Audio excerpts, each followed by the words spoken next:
Billionaire CEO forced her into a fake marriage.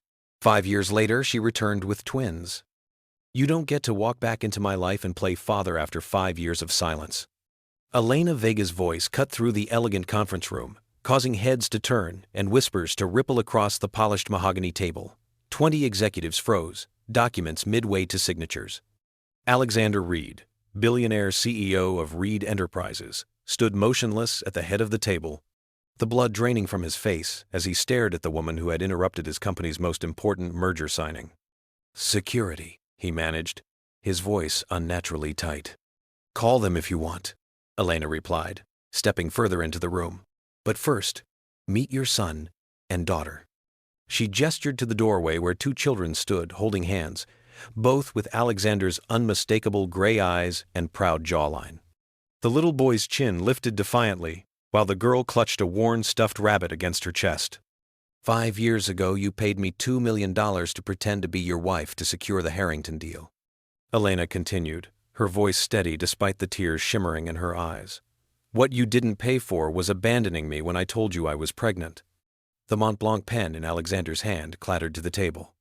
I'm not here for your money, Elena said, her voice breaking at last. I'm here because I'm dying, Alexander, and they're going to need their father. 6 months earlier, Alexander Reed had everything a man could desire. The penthouse overlooking Central Park gleamed in the early morning light as he stood at the floor-to-ceiling windows, nursing a cup of black coffee. His reflection stared back at him, 40 years old, fit, dark hair barely touched with silver at the temples, the epitome of success. The financial papers had recently valued Reed Enterprises at $15 billion. His personal net worth had crossed the $3 billion threshold last quarter. Yet the emptiness inside him seemed to grow with each new achievement, each new acquisition, each new zero added to his bank accounts. Success tasted increasingly hollow on mornings like this, when even the spectacular sunrise over Manhattan failed to stir anything resembling joy in his chest. His phone chimed with a message from his assistant. Board meeting in 30 minutes. Chen from Tokyo joining virtually. Legal has acquisition documents ready for review. Alexander typed a brief acknowledgement and drained his coffee, pushing away the strange melancholy that occasionally visited him these mornings. There was work to be done. There was always work to be done. His driver, Marcus, waited with the car door open when Alexander emerged from his building's private elevator. Good morning, Mr. Reed. Morning, Marcus. Headquarters? Please. As the luxury sedan glided through Manhattan traffic, Alexander scrolled through the morning's financial reports. Reed Enterprises stock was up another 2 points in pre-market trading. The Asian markets had responded favorably to rumors of their expansion. Everything was proceeding according to plan. A notification from a news app caught his attention. Not business news, but a human interest story from a local Brooklyn publication. Local art therapist, honored for work with pediatric cancer patients. Alexander's finger hovered over the notification, something tugging at his memory. He tapped it, and the world around him seemed to stop as Elena Vega's face filled his screen. 5 years older than when he'd last seen her, but unmistakably Elena. Her dark hair was shorter now, but her eyes still held that quiet determination he'd once admired. She stood in a children's hospital ward, surrounded by artwork and smiling despite the obvious exhaustion in her face. But it wasn't Elena that made Alexander's heart stutter in his chest. It was the 2 children standing beside her in the photograph, a boy and a girl, perhaps 5 years old, with familiar gray eyes that Alexander had seen in family photographs and his own mirror his entire life. Mr. Reed? Sir, we've arrived. Alexander looked up, disoriented to find the car stopped outside Reed Enterprises' towering headquarters. Change of plans, Marcus, he said, his voice sounding strange to his own ears. Take me to Brooklyn Children's Hospital. Sir? The board meeting. Cancel it, Alexander interrupted, already typing a message to his assistant. Family emergency. Family emergency. The words felt foreign on his tongue, yet undeniably right. Had Elena been pregnant when she left? Had she tried to tell him? Memories flooded back her voice on the phone as he boarded his private jet to Singapore. He'd been distracted, irritated by the delay, focused entirely on the international expansion that would cement Reed Enterprises as a global powerhouse. I need to speak with you, Alexander. It's important. I can't talk now, Elena. Whatever it is, handle it. That's what the settlement was for. He'd hung up, silenced her calls after that, instructed his assistant to block her number. He'd been so determined to move forward, to forget the year of their arranged marriage, to ignore the uncomfortable truth that he'd begun to feel something real for the woman he'd paid to be his wife. Now, staring at those children's faces, Alexander felt the ground shifting beneath him. If they were his, and the resemblance was too strong to deny, he had missed 5 years of their lives. First steps. First words. First everything. Marcus, do you have children? Alexander asked suddenly. His driver glanced at him in the rearview mirror, surprised by the personal question from an employer who had never before inquired about his life. Yes, sir. 2 boys, 8 and 10. Is it? Alexander struggled to formulate a question he'd never considered before. Is it worth it?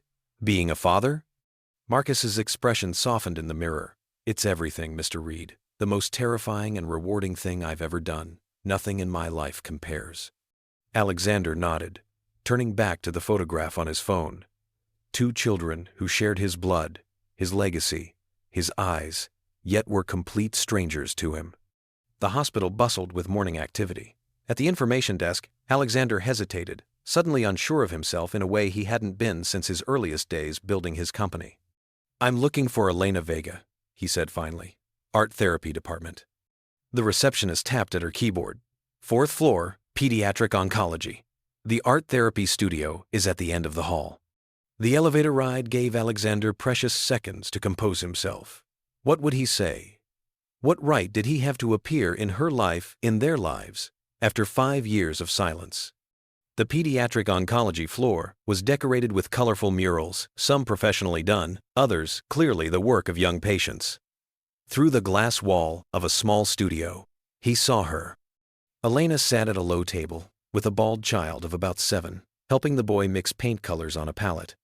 Her dark hair was cut in a practical bob, and she wore simple clothes beneath a paint-splattered smock.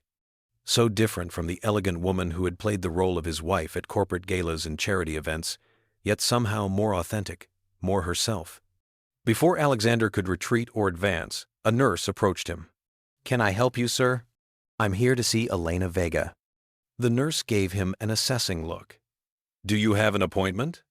No, At that moment, Elena looked up and saw him through the glass. The paintbrush slipped from her fingers. She said something to the child, who nodded. Then she rose and walked to the door, her movements slow and deliberate. Alexander, she said, when she stepped into the hallway, her voice carefully neutral. This is unexpected. Elena, he managed, all his carefully prepared words deserting him. I saw the article about your award and the photograph. Understanding dawned in her eyes, followed quickly by wariness. I see. Are they mine? He asked directly, knowing the answer, but needing to hear it from her. Elena glanced at the nurse who hovered nearby. Meg, could you watch Jamie for a few minutes? We'll be in the consultation room. The nurse nodded, and Elena led Alexander to a small room down the hall, closing the door behind them. Are they mine? He repeated, his voice rougher than he intended. Yes. No hesitation, no attempt to soften the blow. Alexander felt the room spin slightly. He'd been almost certain, but hearing the confirmation still hit like a physical blow. Why didn't you tell me? Fire flashed in Elena's eyes. I tried to tell you, Alexander. You were too busy building your empire to listen, and then you made it abundantly clear that our arrangement was over. I never knew you were pregnant, he insisted. If I had... What? Elena challenged. What would you have done? Paid me more to go away quietly? Set up a trust fund to ease your conscience? Our marriage was a business transaction. You made that perfectly clear.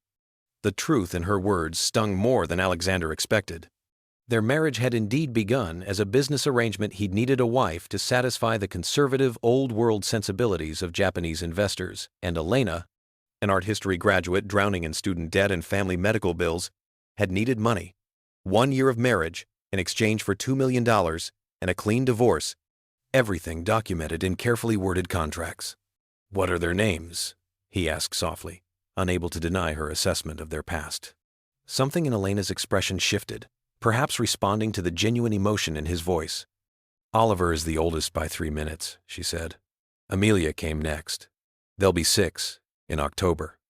Oliver and Amelia, Alexander repeated, testing the names of his children on his tongue. They're beautiful, Elena. They are, she agreed, a mother's pride, briefly overriding her caution. Smart, kind, creative. Oliver is already reading at a 3rd grade level.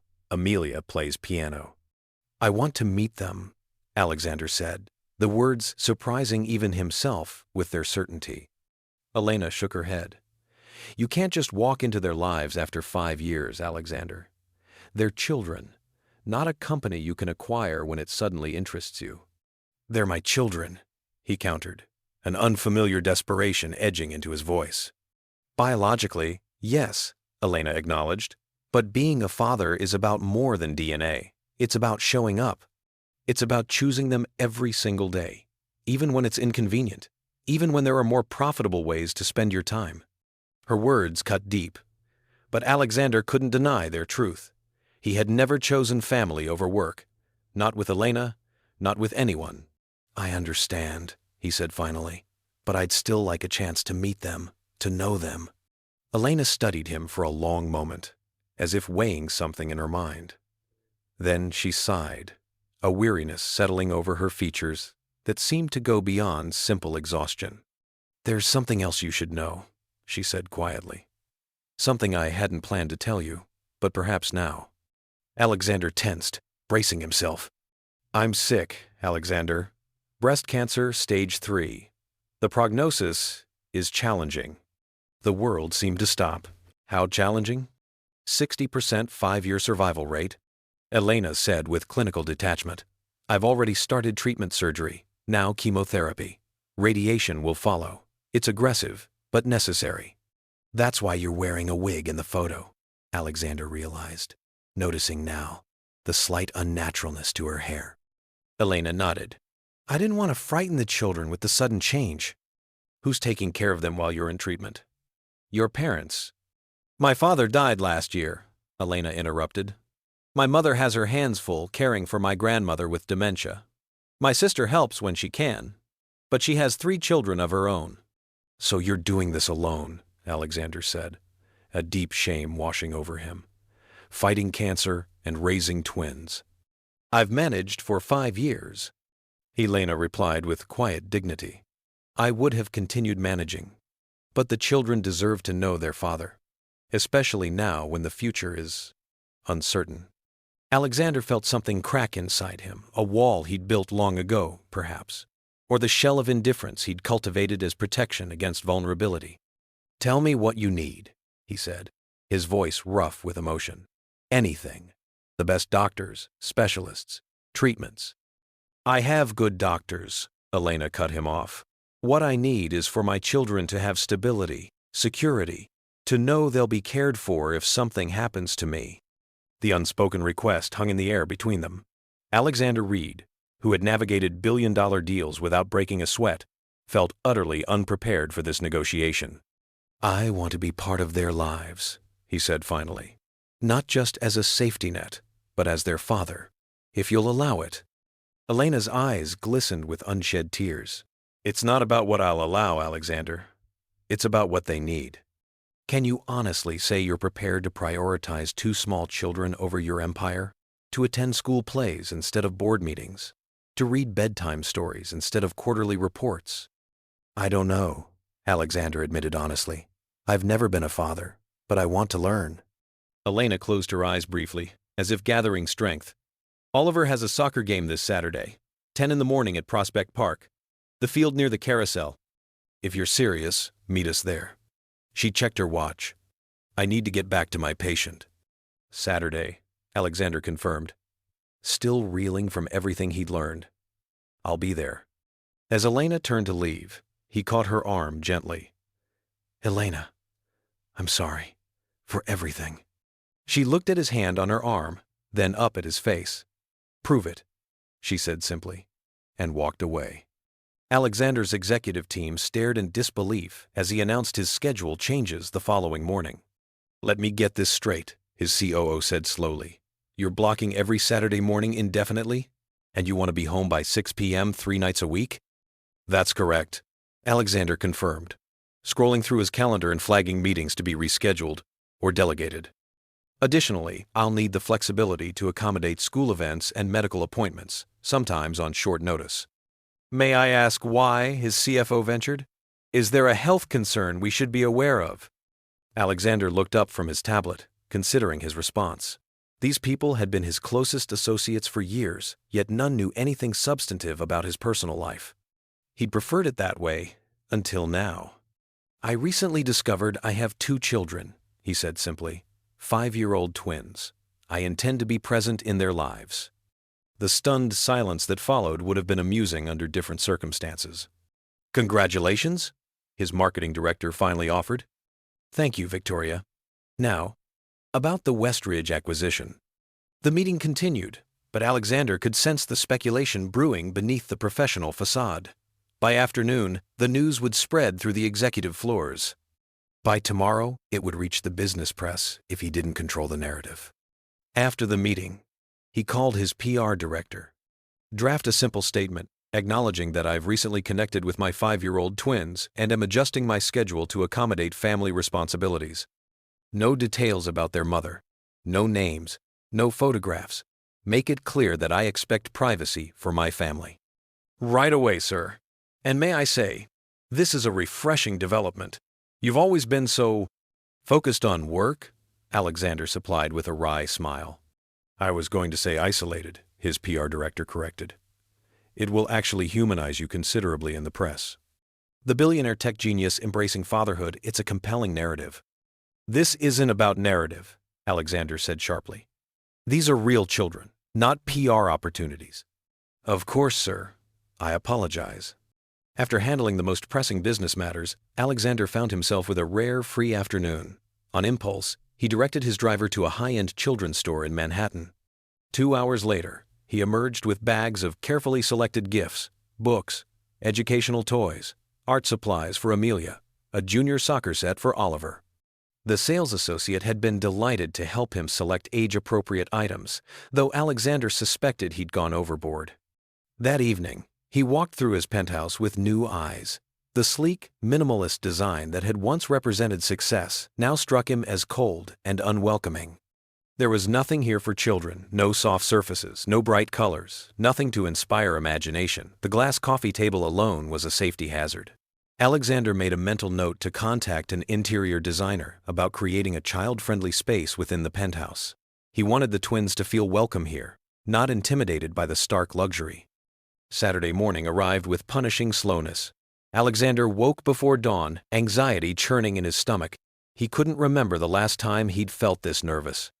Perhaps when pitching his first major investor, 15 years and billions of dollars ago. "Marcus," he instructed his driver, "find a toy store that opens early. And a florist." By 9:30, Alexander stood at the edge of the soccer field in Prospect Park, feeling conspicuously out of place in casual clothes he'd purchased specifically for the occasion. He hadn't worn jeans in years, and the designer version he'd selected still felt too formal compared to the relaxed attire of the other parents setting up folding chairs around the field. Children in matching green jerseys ran drills at one end of the field under a coach's supervision. Alexander scanned their faces, his heart racing when he spotted a small boy with dark hair and unmistakable Reed features, earnestly practicing footwork with intense concentration. "You came." Alexander turned to find Elena standing behind him, holding the hand of a little girl who regarded him with solemn curiosity. "I said I would," he replied simply. Elena nodded, then looked down at the girl. "Amelia, this is Mr. Reed. He wanted to watch Oliver play today." Alexander knelt down to the child's level, coming face to face with his daughter for the first time. Her gray eyes, his eyes, studied him with an intelligence that took his breath away. "Hello, Amelia," he said softly. "It's very nice to meet you." The girl tilted her head slightly. "You're very tall," she observed. A small laugh escaped him, tension breaking. "Yes, I suppose I am." "Are you a friend of Mommy's?" Alexander glanced up at Elena, who gave a slight nod, permission to continue, but a warning to tread carefully. "Your mother and I knew each other a long time ago," he answered honestly. "I've been away, but I've come back to meet you and your brother." Amelia considered this. "Did you bring the flowers for Mommy? She likes yellow ones best." Alexander had indeed brought yellow roses, which he now extended to Elena. "I remembered," he said simply. Elena accepted them with a guarded expression. "Thank you. That was thoughtful." "I also brought these," Alexander added, retrieving the gift bags from where he'd set them on a nearby bench. "If it's all right, what do you say we open them after the game?" Elena suggested to Amelia, whose eyes had lit up at the sight of the packages. "Let's go cheer for your brother now." They settled on a blanket Elena had brought, Amelia between them like a small buffer zone. As the game began, Alexander found himself genuinely engrossed in watching Oliver play. The boy was quick and focused, clearly taking the game seriously despite his young age. "He's good," Alexander observed. "Athletic." "Like his father," Elena replied quietly. "You played soccer in college, didn't you?" Alexander was surprised she remembered. "Briefly, before I focused on building my first company." "Oliver has your competitive streak," Elena said, "and your focus. Once he sets his mind to something, there's no deterring him." Pride swelled in Alexander's chest, an entirely new sensation. This small person, this combination of himself and Elena, carried his traits forward into the world. The continuity of it struck him with unexpected force. "And Amelia?" he asked, glancing at the little girl who was now drawing in a sketchbook, occasionally looking up to watch her brother. "Has your analytical mind and my creativity," Elena said. "She can spend hours solving puzzles or creating art. She notices everything." "I'm noticing you," Amelia piped up, not looking up from her drawing. "I'm drawing your picture. I'm drawing your picture. I'm drawing your picture." Alexander leaned over slightly to see a remarkably good sketch taking shape on the page, unmistakably him sitting on the blanket. "That's incredible, Amelia," he said genuinely. "You're very talented." The girl beamed at the praise, then returned to her work with renewed concentration. When Oliver's team won their match 3-1, with Oliver scoring one of the goals, the boy ran to his mother with a face flushed with triumph. "Did you see, Mommy? Did you see my goal?" "I did, sweetheart. You were amazing," Elena praised, hugging him despite his sweaty state. Oliver then noticed Alexander, his expression immediately turning wary. "Who are you?" Again, Alexander knelt to be at eye level. "My name is Alexander Reed. I came to watch you play. You're very good at soccer." The boy straightened proudly. "I practice every day. Even when it rains, Mom lets me practice in the hallway." "That kind of dedication is impressive," Alexander said seriously. "It shows character." Oliver seemed pleased by this adult assessment, but his natural caution remained. "Are you Mom's new doctor? She has a lot of doctors now." Alexander felt a pang at this innocent revelation of Elena's medical reality. "No, I'm not a doctor. I'm an old friend of your mother's." "He brought presents," Amelia informed her brother, which immediately elevated Alexander's status in Oliver's estimation. "Can we open them now, Mom?" Oliver asked, soccer wariness forgotten. Elena hesitated, then nodded. "Yes, but remember your manners." Alexander handed each child their carefully selected gifts, watching with nervous anticipation as they tore through the wrapping paper. Amelia gasped with delight at the professional quality art supplies and illustrated books, while Oliver examined his soccer equipment and science kit with serious appreciation. "These are really nice," Oliver said finally, looking up at Alexander with newfound respect. "Thank you, Mr. Reed." "Thank you, Mr. Reed." "You're very welcome, Oliver." "How did you know I like science and soccer?" the boy asked shrewdly. "Your mother mentioned you had many interests," Alexander replied, careful not to lie. "Mom, can Mr. Reed come for pizza with us?" Amelia asked suddenly. "We always get pizza after soccer." Elena looked trapped, clearly not having anticipated this development. "Well, I'm sure Mr. Reed is very busy." "I'd love to join you, if that's all right," Alexander interrupted gently. After a moment's consideration, Elena nodded. "All right, but we go to a very ordinary place, nothing fancy." "Ordinary sounds perfect," Alexander assured her. The pizzeria was indeed ordinary, a family-run Brooklyn establishment with checkered tablecloths and faded photographs on the walls. The twins chattered throughout the meal, their initial reserve gradually melting as Alexander showed genuine interest in their lives, asking questions about school, friends, and hobbies. He learned that Oliver was fascinated by space and had recently built a model solar system for science class. Amelia played piano and had performed in her first recital the previous month. Both attended a public elementary school nearby and were in kindergarten, though their teacher was considering advancing them to first grade early. Mr. Reed builds computers, Elena explained when Oliver asked what Alexander did for work. Not exactly, Alexander corrected gently. My company creates software that helps other businesses work better. But that's not very interesting. I'd rather hear more about that solar system you built, Oliver. As the twins described their projects and interests, Alexander found himself completely engrossed, all thoughts of business deals and board meetings forgotten. He couldn't remember the last time he'd been so present in a conversation, so genuinely engaged. When the meal ended, Alexander insisted on paying, though Elena clearly wanted to maintain her independence. Outside the restaurant, an awkward moment followed as they prepared to part ways. Thank you for allowing me to join you today, Alexander said formally, unsure how to proceed. Elena studied him, then seemed to come to a decision. The twins have a piano recital at their school next Friday evening. Amelia is performing, and Oliver helped design the backdrop for the stage. It's at 7. Alexander immediately checked his mental calendar. He had a dinner scheduled with potential investors from Germany. I'll be there, he promised without hesitation. Really? Amelia's face lit up. You'll come hear me play? I wouldn't miss it, Alexander assured her, surprised by how deeply he meant it. As his car pulled away, Alexander watched the three figures grow smaller in the distance. Elena, holding hands with both children as they walked toward their Brooklyn home. A strange ache filled his chest, a longing for something he'd never known he wanted. His phone buzzed with messages from his executive team, urgent matters requiring his attention, deals in jeopardy, decisions that couldn't wait. For the first time in his career, Alexander silenced the notifications without reading them. There were more important things to consider now. The Reed Enterprises Board of Directors was not pleased with Alexander's sudden shift in priorities. The Nakamura merger requires your personal attention in Tokyo, his CFO insisted during Monday morning's emergency meeting. They won't move forward without face-to-face negotiations. We're talking about a $4 billion deal, Alexander.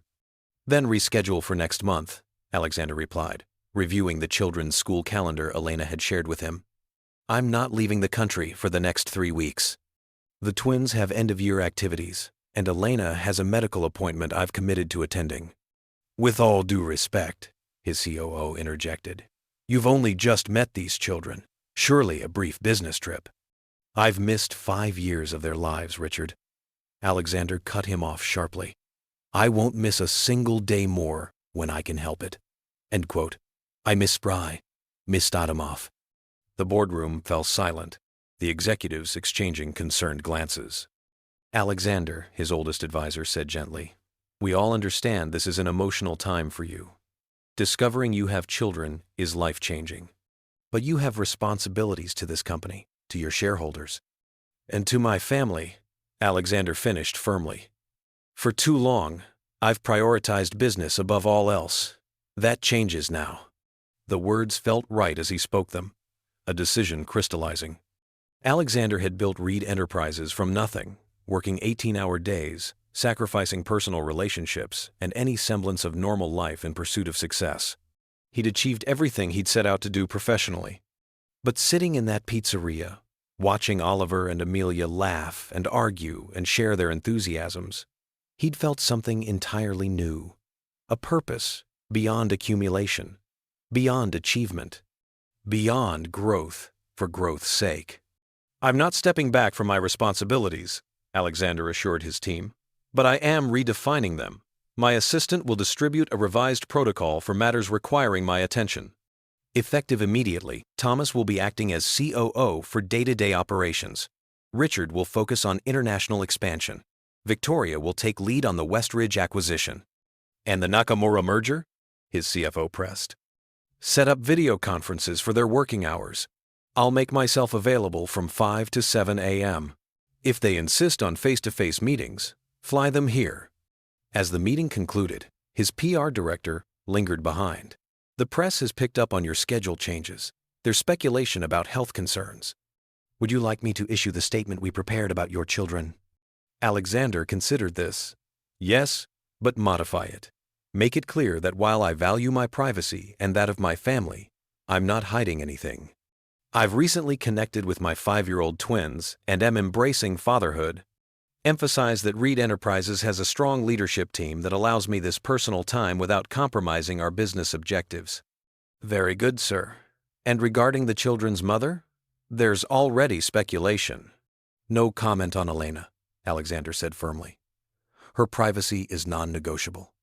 After the day's essential meetings, Alexander found himself with a rare evening free of business commitments. On impulse, he directed his driver to take him back to Brooklyn, to the address he'd discreetly obtained from Elena's hospital employment records. The brownstone where Elena lived with the twins was modest but well-maintained, with window boxes full of spring flowers and a small front stoop.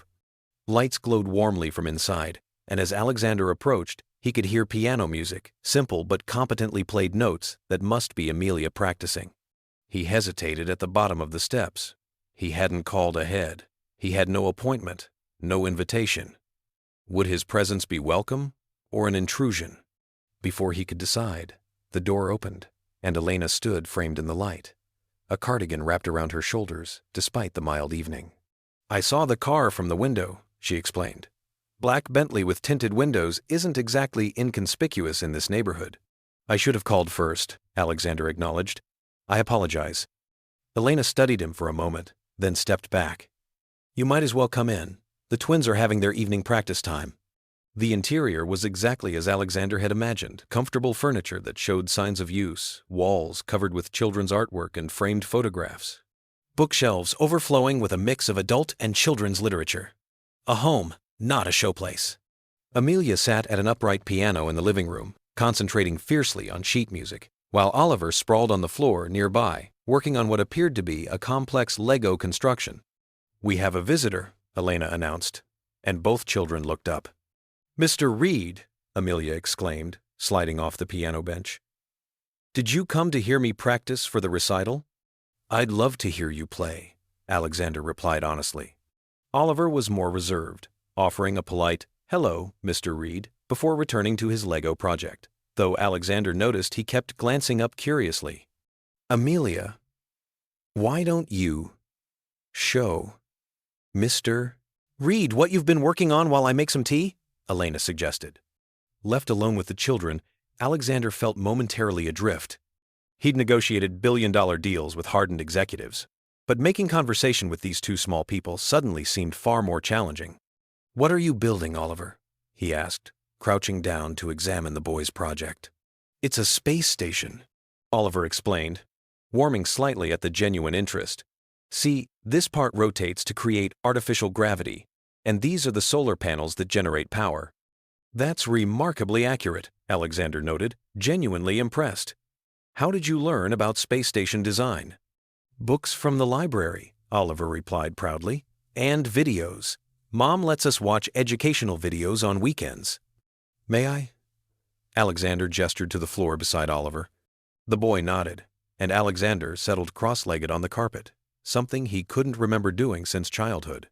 If I may make a suggestion, he offered carefully, the solar arrays might be more efficient if you angle them like this. He demonstrated with a loose piece. Oliver considered this, then nodded seriously. That makes sense. The sun doesn't hit them straight on all the time. Exactly. You have a good engineering mind, Oliver. The boy glowed at the praise, his reserve thawing further. Did you like building things when you were little? I did, Alexander confirmed. I was always taking apart electronics to see how they worked. Drove my parents crazy. Mom says I'm not allowed to take apart anything with batteries or plugs, Oliver said with obvious disappointment.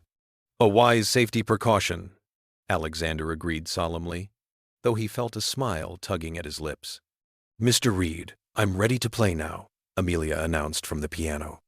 I'd be honored to listen, Alexander replied, rising from the floor with less grace than he'd have liked. Amelia's performance was impressive for her age, a simple Mozart piece played with careful precision, her small fingers moving deliberately over the keys. When she finished, Alexander applauded sincerely. "That was beautiful, Amelia. You must practice very hard." "Every day," she confirmed. 30 minutes after homework. Mom says consistency is more important than long practice sessions. "Your mother is very wise," Alexander agreed, glancing toward the kitchen, where Elena had disappeared. As if summoned by his thoughts, she appeared with a tray holding tea and cookies. 5 more minutes of practice time, then homework check, she announced. The twins returned to their respective activities without complaint, clearly accustomed to the routine. Alexander followed Elena to the small dining table. "You have a lovely home," he said quietly as she poured tea. "And remarkable children." "Thank you," Elena replied, her guard slightly lowered. "We're comfortable here." Alexander noticed the shadows beneath her eyes, the slight tremble in her hands as she lifted her teacup. "How are you feeling?" Truthfully. Elena sighed, glancing toward the children to ensure they were absorbed in their activities. "Tired. The chemotherapy is challenging. Some days are better than others." "Is there anything I can do?" "You're already doing it," she admitted reluctantly. "Being here, showing interest in the twins. It matters to them, even if they don't fully understand who you are yet." "When will you tell them?" Alexander asked, the question that had been weighing on him since Saturday. "Soon," Elena promised. "They're already curious about you. Oliver asked if you were my boyfriend." A faint smile touched her lips at the memory. "What did you tell him?" "That it's complicated," Elena replied honestly. "They're young, but they're perceptive. They've noticed how you look at them, and how much Amelia resembles you." Alexander nodded, relieved that the revelation wouldn't be delayed much longer. "I've been thinking about what you said about proving myself. I want you to know I'm serious about being in their lives.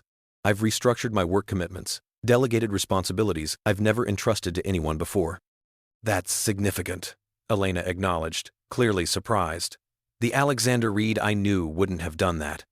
"The Alexander Reed you knew was a fool," he said simply.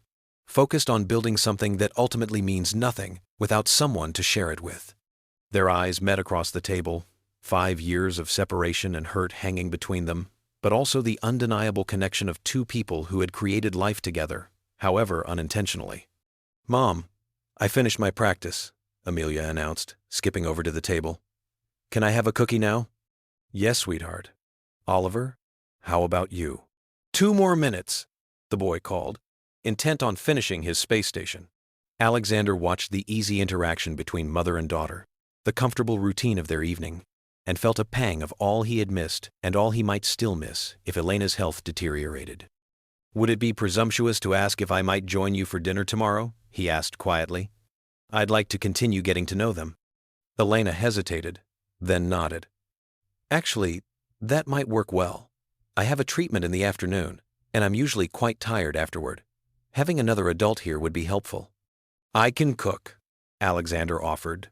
Then, at Elena's skeptical look, added, "Okay, I can order delivery, but I can help with homework, at least." "You helping with kindergarten homework?" Elena's lips twitched with suppressed amusement. "I built a multi-billion-dollar tech company," Alexander reminded her, with mock indignation. "I think I can handle simple math and spelling." "Don't be so sure," Elena warned. "Wait until you see their new math methods. Nothing like what we learned."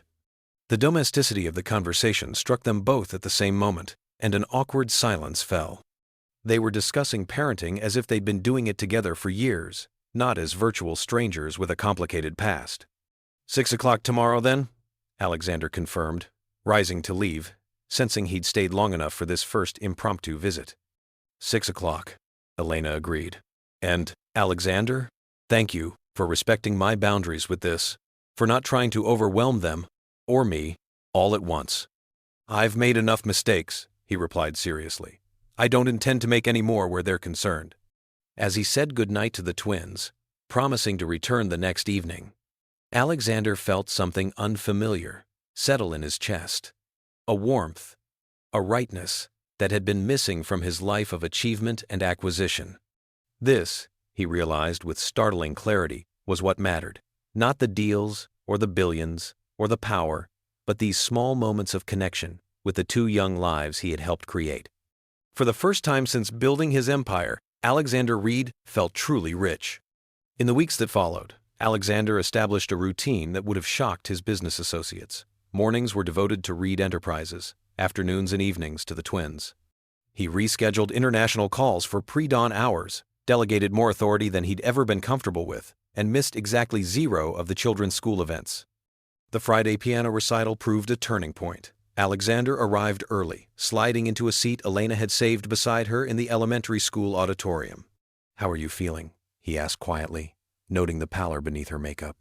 "I've been better," she admitted, adjusting the silk scarf that cleverly concealed her hair loss. "Today's treatment was rough." "Should you be here? I could have brought the twins home." "And Miss Amelia's performance?" Elena gave him a look that silenced further suggestions. "Some things are worth pushing through for." When Amelia took the stage in a blue dress that matched her eyes, his eyes, Alexander felt an unexpected surge of emotion. This small person, half him and half Elena, bowed solemnly to the audience before taking her place at the piano. Her piece was simple, but performed with a poise that belied her age. As the final notes faded, Alexander found himself on his feet, applauding, pride swelling his chest. Elena rose more slowly beside him, her smile radiant, despite her obvious fatigue. Later, as Amelia clutched the small participation trophy awarded to each performer, she looked up at Alexander with shining eyes. "Did you like my playing, Mr. Reed?" "I thought it was magnificent," he replied honestly, kneeling to her level. "You played with real feeling, Amelia." The little girl beamed, then impulsively threw her arms around his neck in a quick hug before darting back to her friends. Alexander remained frozen, the sensation of that small embrace lingering like a physical presence. "Her first hug," Elena observed quietly. "That's significant." Oliver approached next, proudly showing the program he had helped design. "I drew all the music notes," he explained seriously. "The art teacher helped with the printing part." "It's extremely professional," Alexander assured him. "You have a good eye for design." Oliver studied him thoughtfully. "Mom says you're coming to dinner again tonight." "If that's all right with you," Alexander replied, respectful of the boy's more cautious nature. After a moment's consideration, Oliver nodded. "It's okay. You tell good stories about when you were building your company." That night, after pizza and ice cream to celebrate Amelia's performance, Elena gathered the twins in the living room. Alexander sat tensely on the edge of an armchair, recognizing the significance of the moment.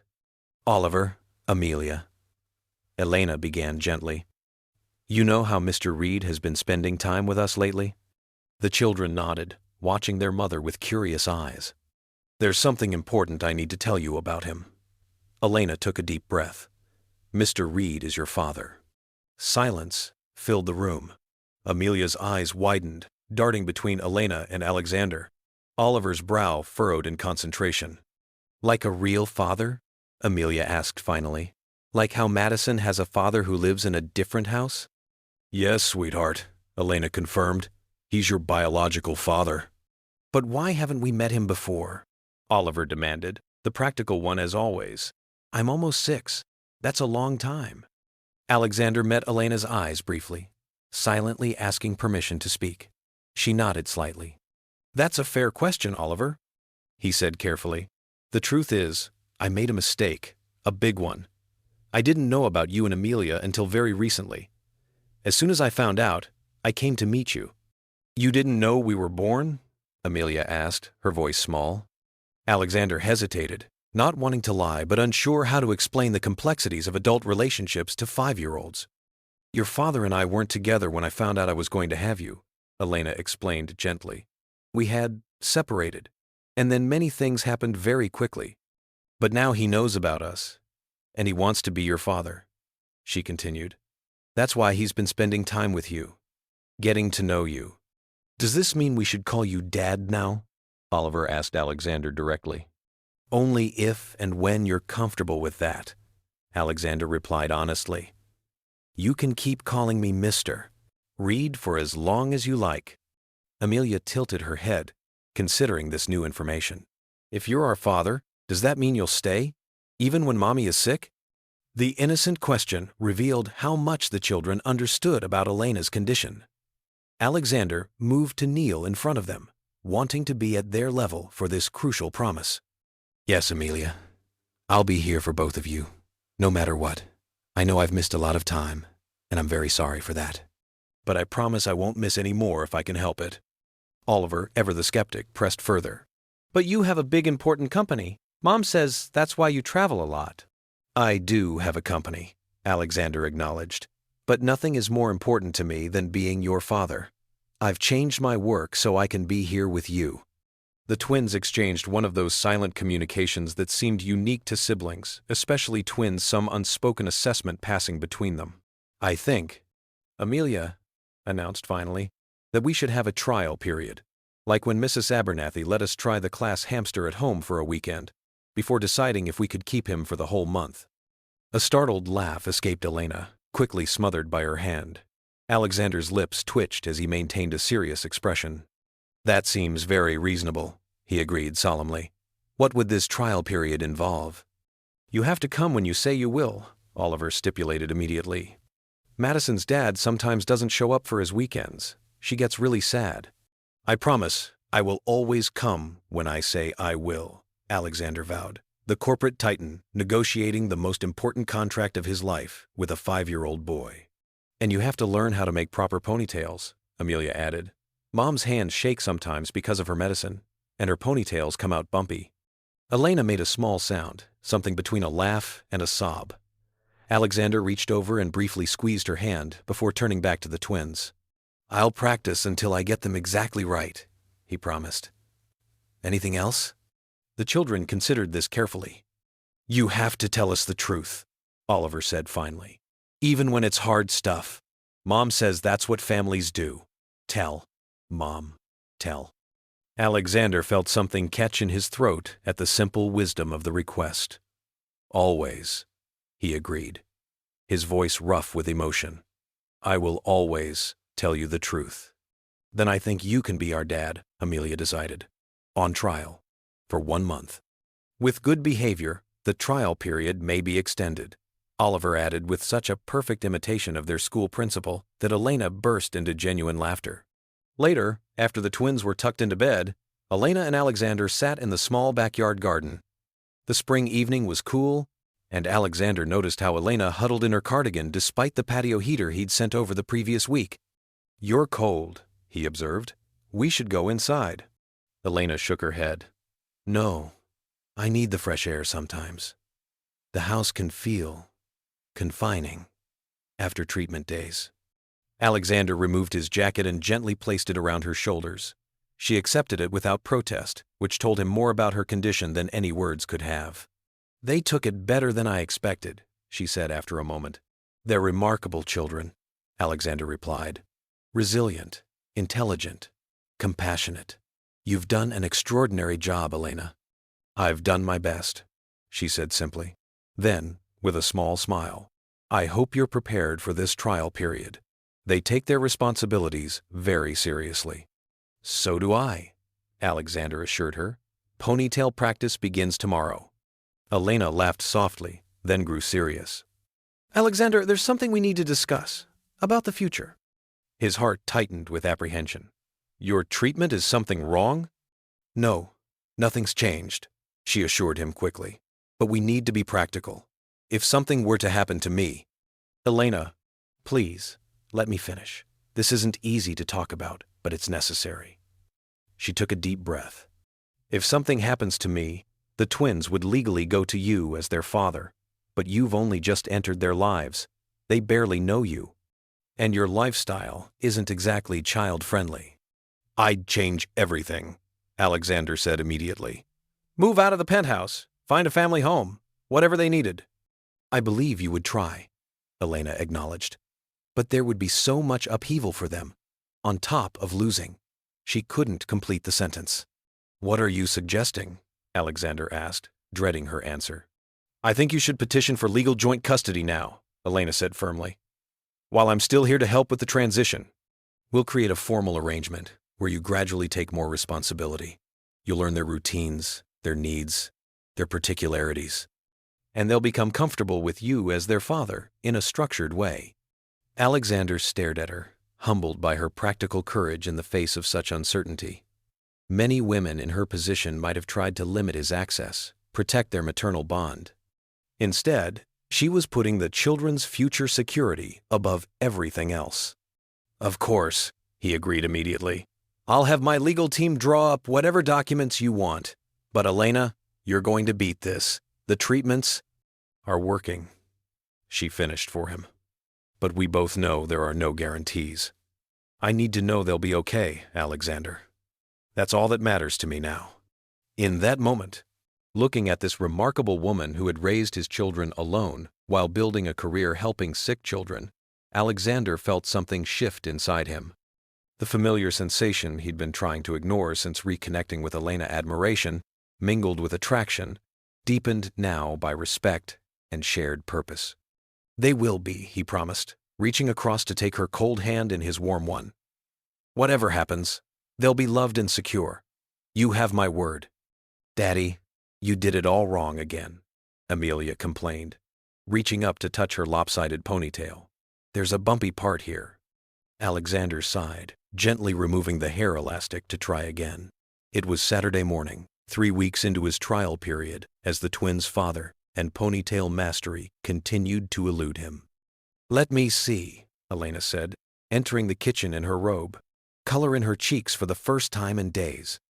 The previous week's treatment had hit her especially hard, but today seemed to be a better day. You're using too much tension at the base. Like this. She demonstrated with quick, practiced movements, creating a perfect ponytail in seconds. Amelia beamed at her reflection in the toaster. Much better. Mom, can we go to the park today? You said maybe if you felt good. Elena glanced at Alexander, their wordless communication growing more natural by the day. He nodded slightly, understanding her hesitation. How about we all go, he suggested, but only for a short while. We can take the picnic blanket and find a quiet spot. And my soccer ball? Oliver asked, hopefully from his position at the kitchen table, where he was building an intricate Lego spacecraft. Yes, but remember what we agreed. Gentle play, only around Mom, Alexander reminded him. The park was busy with weekend visitors, but they found a shady spot beneath a large oak tree. Alexander spread the blanket, while Elena supervised the twins applying sunscreen. The domesticity of the scene struck him anew, this simple family outing, representing everything his billions had never been able to buy. Will you play with me, Dad? Oliver asked, holding out his soccer ball once they were settled. Dad. The word still gave Alexander a jolt of emotion every time either of the twins used it, which they had begun doing with increasing frequency as the trial period progressed. Absolutely, he agreed, rising to his feet. Let's stay where Mom can see us, though. As they passed the ball back and forth on a patch of grass adjacent to their blanket, Alexander noticed Oliver glancing repeatedly at a group of children playing a pickup soccer game nearby. Would you like to join them? Alexander asked gently. Oliver's face lit up, then fell. But Mom... I'll watch from here, Alexander assured him. Go ahead. Have fun. As Oliver raced off to join the other children, Alexander returned to the blanket where Elena sat watching Amelia arrange wildflowers in patterns. You didn't have to send him back to me, she said quietly. He wanted to play with kids his own age, Alexander replied, settling beside her. It's good for him. You're getting better at this, Elena observed, recognizing what they need. Alexander smiled wryly. Only because you're a patient teacher. I had no idea how much I didn't know about parenting. No one does at first, Elena assured him. Even with all the books I read during pregnancy, the reality was completely different. A comfortable silence fell between them, broken only by Amelia's soft humming as she continued her flower arrangement. Elena leaned back slightly, face tilted toward the sun, filtering through the oak leaves. You look better today, Alexander observed.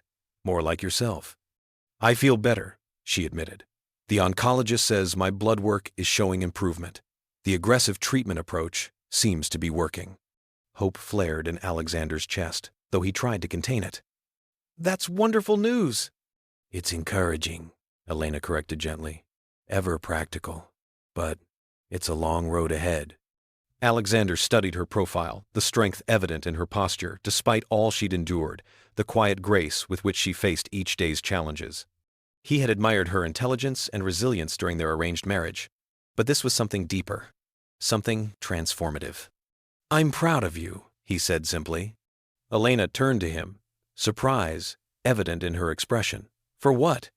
"For everything.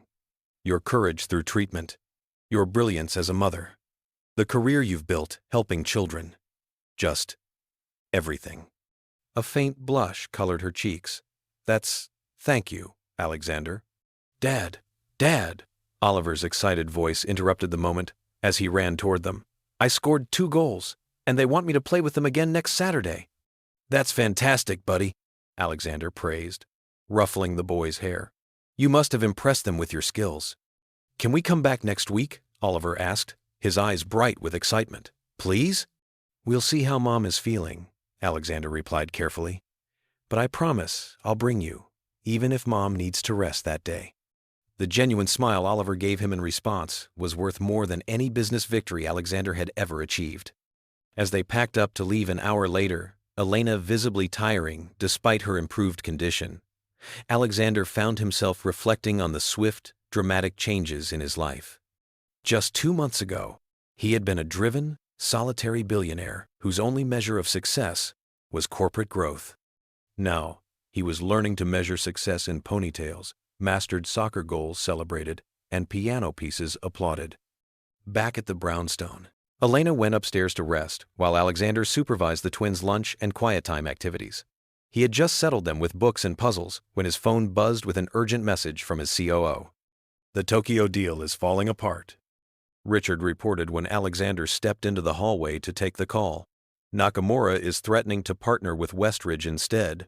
They're insulted you won't meet in person." 6 months ago, Alexander would have been on his private jet within the hour. Now, he glanced at the twins absorbed in their activities, thought of Elena resting upstairs, and made his decision. "Set up a video conference for 8 p.m. their time," he instructed. "That's 7 a.m. here. I'll handle Nakamura personally, but I'm not leaving New York." "Alexander, this is a multi-billion-dollar deal. I'm aware of the stakes," he cut in firmly. "But my family needs me here. Make it happen, Richard." When he ended the call, Alexander found Oliver watching him from the doorway. "Was that about your company?" the boy asked solemnly. "Yes," Alexander admitted, never having broken his promise to tell the truth. "There's a problem with an important business deal."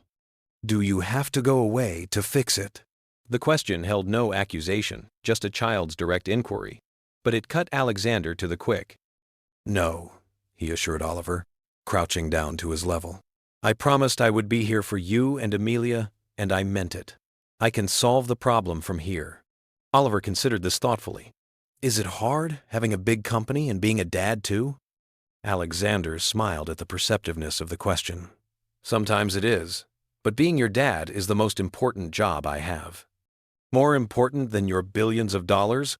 Oliver pressed, ever the pragmatist. "Much more important," Alexander confirmed.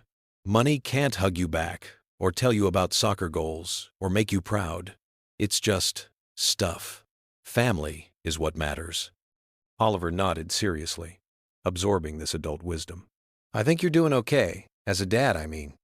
Amelia says your ponytails are still terrible, but I told her that's not the most important dad skill." A laugh escaped Alexander. "Oh? And what is the most important dad skill?" "Being there," Oliver said simply. "And you're good at that part."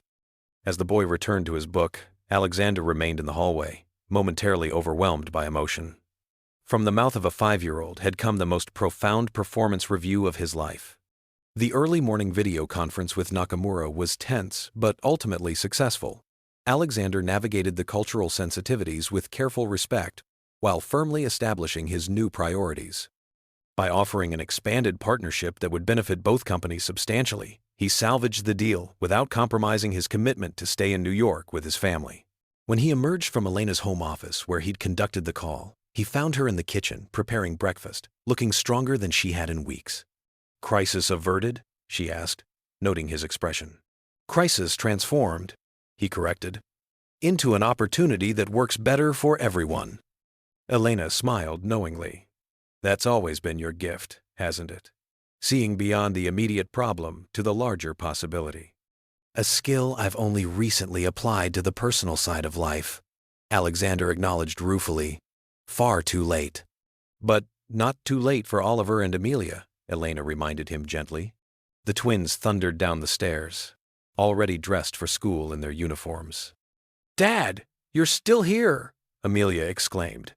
"I thought you had an important business call in Tokyo." "I did," Alexander confirmed, helping her into her chair at the breakfast table. "But I managed it from the office upstairs while you were sleeping." "Did you fix your problem?" Oliver asked, reaching for the orange juice. "I did, and I learned something important in the process." Alexander caught Elena's curious glance as he continued. "I learned that creativity and flexibility often lead to better solutions than rigid thinking." "Is that like when I couldn't get my Lego pieces to fit the way the picture showed, so I made my own design instead?" Oliver asked. "Exactly like that," Alexander confirmed, impressed by the boy's connection. "Sometimes the best path isn't the one you originally planned." After dropping the twins at school, a task Alexander had insisted on handling while Elena conserved her strength for an afternoon doctor's appointment, he returned to find her reviewing documents at the kitchen table. "What's all this?" he asked, pouring himself a cup of coffee. "Paperwork for the joint custody agreement," Elena explained. "My lawyer sent over the draft. I wanted to review it before sharing it with you." Alexander set down his cup, stunned by the reminder of why they were creating this arrangement. Despite Elena's improved condition in recent days, the specter of her illness hung over all their decisions. "I'll sign whatever you want," he said quietly. "You know that." Elena looked up from the papers, her expression softening. "I know, but this needs to be done properly, Alexander. For the twins' sake." He sat across from her, studying the documents, but seeing instead the woman who had become his partner in this unexpected journey of parenthood. Despite their complicated past, they had developed a functional co-parenting relationship built on mutual respect and shared love for their children. "Elena," he began carefully, "there's something I've been thinking about. Something beyond the custody agreement." She set down her pen, giving him her full attention. "What is it?" "Our current arrangement works well for now, but it's inefficient in many ways. I'm constantly traveling between the penthouse and Brooklyn. You're managing the house and the children while undergoing grueling treatments. The twins are adjusting to having me in their lives, but the separation between our households creates a natural divide." Elena's expression turned wary. "What are you suggesting?" Alexander took a deep breath. "I think we should consider a more integrated arrangement. One household. Together." Silence filled the kitchen. Elena stared at him, clearly caught off guard by the proposal. "You want us to move into your penthouse?" she asked finally, her tone making clear what she thought of that idea. "No," Alexander corrected quickly. "I was thinking I would move in here. Or we could find a new place together. Somewhere that would accommodate all of us comfortably, while maintaining the stability the twins need." Elena shook her head slowly. "Alexander, I appreciate the practical considerations, but—" "It's not just practical," he interrupted, needing her to understand. "These past weeks, being here with you and the twins, I've experienced a kind of contentment I never knew was possible. A purpose beyond achievement or acquisition." "That's about the children," Elena pointed out gently. "It's about all of us," Alexander countered. "The family we've created, however unconventionally." Elena studied him, searching for his true motivation. "We're not in love, Alexander. We never were. Our marriage was a business arrangement, remember?" "I remember that's how it started," he acknowledged. "But I also remember how it evolved. The conversations we had late at night about art and philosophy, the way you challenged my thinking. The comfort of your presence at the end of difficult days." Alexander leaned forward, his expression earnest. "I'm not proposing we simply pick up where we left off. Too much has happened. We're different people now. But I am suggesting that what's growing between us, this partnership, this mutual respect, this shared purpose, might be worth exploring more fully." "For the children's sake?" Elena asked, her voice carefully neutral. "For all our sakes," Alexander corrected, "including yours and mine." Elena rose from the table, moving to the window that overlooked the small garden. "My life is uncertain right now, Alexander. I can't make long-term plans or promises. I'm not asking for promises, he said, joining her at the window. Just openness to possibilities. She turned to face him, vulnerability evident in her expression. When I came to tell you about the twins, I was prepared for indifference, perhaps financial support at best. I never expected this. You becoming a real father to them, changing your life so completely. Neither did I, Alexander admitted, but it's the best change I've ever made. Elena's expression softened further. Let me think about it. This isn't a decision to make lightly. Of course, he agreed immediately. Take all the time you need. The moment was interrupted by Alexander's phone chiming with a message. He glanced at it and frowned. What is it? Elena asked. The press has somehow gotten wind of our situation. There's a reporter asking for comment on our reconciliation and my secret family. Elena's face paled. How did they find out? We've been so careful. Someone at Reed Enterprises must have leaked information, Alexander said grimly. I'll handle it. I promise. The twins, Elena said immediately. If reporters start showing up at the house or the school. That won't happen, Alexander assured her firmly. I have a media team that specializes in privacy protection. I'll activate them immediately. By the time he escorted Elena to her doctor's appointment that afternoon, Alexander had implemented a comprehensive strategy to protect the family's privacy. Security consultants were discreetly monitoring the brownstone and the children's school. His PR team had issued a polite but firm statement, acknowledging his reconnection with his children while emphasizing his family's right to privacy. In the oncologist's waiting room, Elena fidgeted nervously with her scarf. What if they take pictures of the twins, or write stories about my illness? They're just children, Alexander. They shouldn't have to deal with the scrutiny that comes with your public profile. Alexander covered her restless hands with his own. I promise you, I will protect them and you from any intrusion. My legal team is prepared to take immediate action against any publication that crosses the line. Elena nodded, not entirely reassured. This is exactly why I hesitated to tell you about them in the first place. Your world is so different from ours. Not anymore, Alexander said softly. My world is wherever you three are now.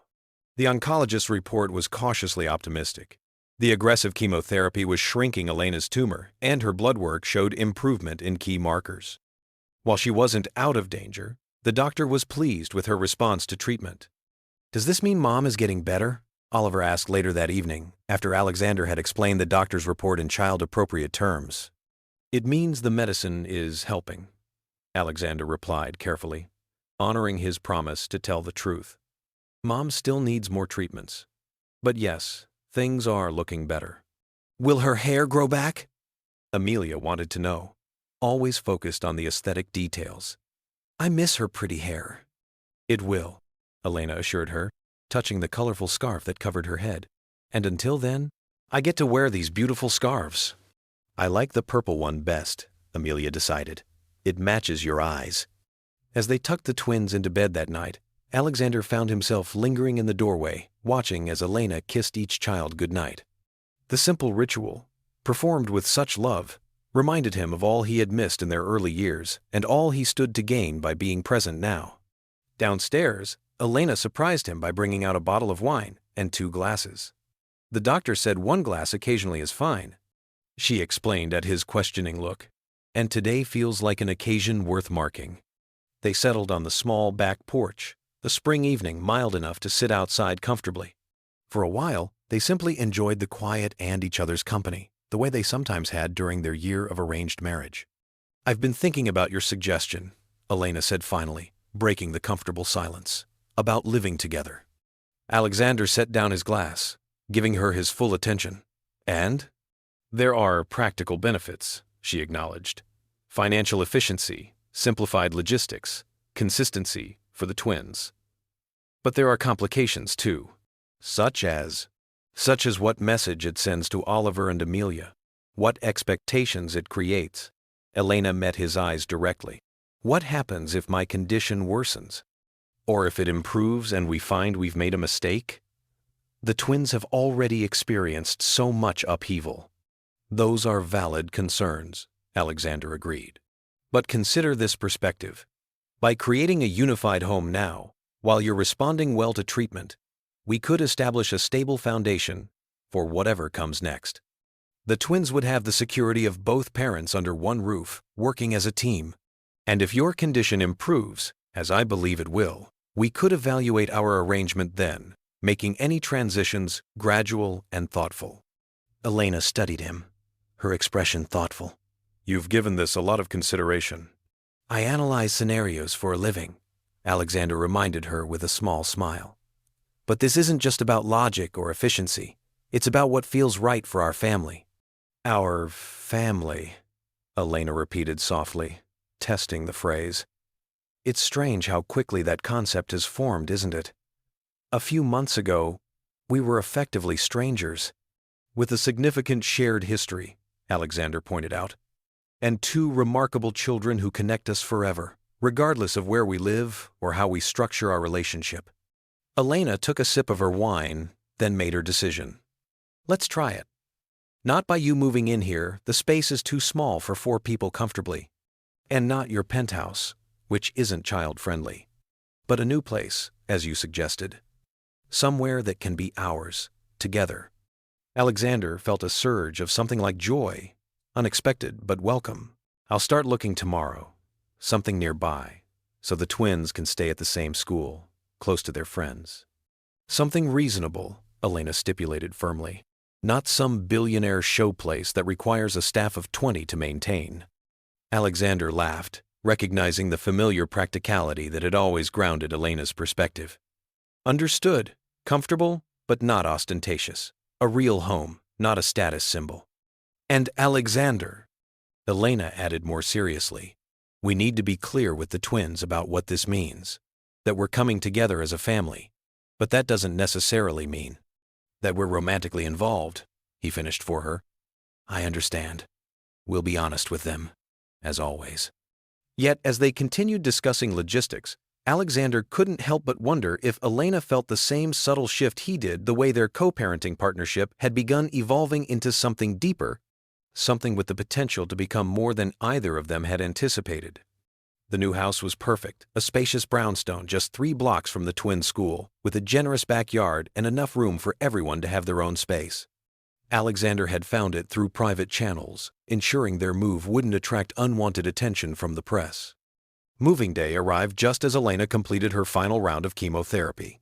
She would still need radiation treatments, but the oncologist was increasingly optimistic about her prognosis. The aggressive cancer cells had responded well to treatment, and while recovery would be long, the path forward looked brighter than it had in months. What do you think? Alexander asked the twins as they explored their new bedrooms, adjacent spaces, with a Jack and Jill bathroom connecting them. I can see the park from my window, Amelia exclaimed, pressing her face to the glass. And my closet is huge. There's a bookshelf built into the wall, Oliver observed, running his hand along the custom shelving Alexander had commissioned. And look, Dad, space for my Lego table right here. Dad. The word still filled Alexander with wonder each time he heard it. Elena appeared in the doorway, looking tired but content. I think it's a hit, she said quietly to Alexander. And your room? He asked. Is it comfortable? They had agreed on separate bedrooms. Elena's on the same floor as the twins, Alexander's on the floor above, along with his home office. A practical arrangement that acknowledged the undefined nature of their relationship while maintaining family cohesion. It's lovely, she assured him. The morning light is beautiful, and having the bathroom with the special tub will be wonderful during radiation. Thank you for thinking of that. I researched what might help with the side effects, Alexander admitted. The hydrotherapy features are supposed to be beneficial. Elena smiled, touching his arm briefly. You really have changed, you know. The Alexander Reed the first married would never have researched cancer treatment side effects. The Alexander Reed you married was a fool, he said simply, focused on all the wrong things. As they settled into the new house, a rhythm developed naturally. Mornings were family time, with Alexander and Elena tag-teaming breakfast and school preparation. Days were split between Alexander's work and Elena's medical appointments, with flexible arrangements depending on her energy levels. Evenings and weekends were dedicated family time meals together. Homework, help, outings when Elena felt strong enough. To Alexander's surprise, Reed Enterprises didn't collapse without his constant presence. In fact, delegating more responsibility had energized his executive team, fostering innovation and initiative that benefited the company's culture. His more focused work hours actually improved his decision-making, bringing a clarity and perspective that had sometimes been lacking during his workaholic days. One evening, after the twins were asleep, Alexander found Elena in the small home library, curled up with a book. "Mind if I join you?" he asked, hovering in the doorway. She smiled, gesturing to the adjacent armchair. "It's your house, too." "Our house," he corrected gently, settling into the chair. "How was your appointment today? I meant to ask earlier, but the twins were so excited about their science project." "It went well," Elena reported. "The radiation oncologist is pleased with how the tissue is responding. The side effects are manageable. So far, some fatigue, mild skin irritation, nothing I can't handle." "You shouldn't have to handle any of this alone," Alexander said quietly. "I know I'm in meetings during most of your treatments, but I could rearrange—" "Alexander," Elena interrupted gently, "you're already doing more than I ever expected. Running a global company while being fully present for the twins, helping with the house, attending every important appointment with me. It's remarkable, actually." He shrugged, uncomfortable with the praise. "It's what any father and co-parent should do, but not what most billionaire CEOs would do," Elena pointed out with a small smile. "Your board must be having collective heart failure." "They're adjusting," Alexander replied wryly. "The quarterly numbers helped. Turns out I make better strategic decisions when I'm not trying to micromanage every aspect of the business." They fell into comfortable silence, the only sound the occasional turning of pages as Elena read. Alexander found himself studying her profile, the strength evident in her posture despite all she'd endured, the quiet grace with which she faced each day's challenges. "What?" Elena asked, catching his gaze. "I was just thinking how extraordinary you are," Alexander said honestly.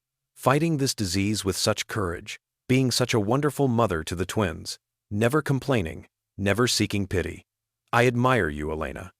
A faint blush colored her cheeks. "I'm just doing what needs to be done." With remarkable grace, he added, "And I'm grateful every day that the twins have you as their mother, that I have you as my co-parent." Something shifted in Elena's expression, a softening, a vulnerability she rarely displayed. "This arrangement has been better than I expected," she admitted. "For the children. And for me too." "For me as well," Alexander agreed quietly. The moment stretched between them, filled with unspoken possibilities. Then, gathering her courage, Elena set aside her book and moved to sit on the arm of Alexander's chair. "I've been thinking," she said softly, "about us, about what this is becoming." Alexander's heart rate accelerated, but he kept his expression calm. "And what do you think it's becoming?" "Something I never expected," Elena admitted. "Something genuine, real. When we were married before, it was all on paper, a transaction. But this," she gestured around them, indicating the home they'd created together. "This feels authentic in a way I never anticipated." Carefully, giving her every opportunity to pull away, Alexander reached for her hand. "I've felt the same," he confessed. "But I didn't want to pressure you. Not with everything you're going through." Elena intertwined her fingers with his. "Life is short, Alexander. If cancer has taught me anything, it's that. We don't know how much time we have. And I find myself not wanting to waste any more of it pretending I don't feel what I feel." "And what do you feel?" Alexander asked, hardly daring to hope. Instead of answering with words, Elena leaned down and kissed him softly at first, then with growing confidence as he responded. When they finally broke apart, both were slightly breathless. "Does that answer your question?" she asked, a hint of her old spirit shining through. Alexander smiled, reaching up to trace the curve of her cheek with gentle fingers. "It's a start, but I think we might need to explore this further. For clarity's sake." Elena laughed, the sound bright in the quiet house. Always the thorough businessman, needing all the details. "In this case," Alexander murmured, drawing her down for another kiss, "the details are very much worth exploring." The twins adjusted to the new family dynamic with the remarkable resilience of childhood. Finding their parents holding hands or sharing a quick kiss was met with minimal drama. A raised eyebrow from Oliver, a pleased giggle from Amelia, and life continued. "Are you and Mom getting married again?" Oliver asked one morning as Alexander helped him with his science project. Alexander nearly dropped the glue gun he was holding. "That's a very direct question, buddy. Mom says I should always ask directly when I want to know something important," Oliver explained seriously. "She's right about that," Alexander acknowledged, buying time to formulate his response. "Your mother and I are reconnecting, building a relationship that's different from what we had before, but we're taking things slowly, being thoughtful about each step." Oliver considered this with his usual care. "Because of Mom being sick?" "Partly," Alexander admitted, "but also because we want to make sure whatever decisions we make are right for all of us, especially you and Amelia." "I think you should marry her again," Oliver said decisively. "Then we'd be a real family officially, and you make Mom smile more than she used to." Alexander felt a surge of emotion at his son's simple observation. "Do I?" "Uh-huh. Before you came, she mostly just looked tired all the time. Now she still looks tired, but she smiles a lot more." Oliver returned his attention to the science project. "Plus, Amelia wants to be a flower girl. She talks about it all the time." That evening, Alexander shared the conversation with Elena as they prepared dinner together, a domestic ritual that had become one of his favorite parts of the day. "Apparently, our children are plotting our remarriage," he said casually, chopping vegetables with the precision he'd learned in the cooking classes he'd secretly been taking. Elena nearly dropped the spoon she was using to stir the sauce. "They what?"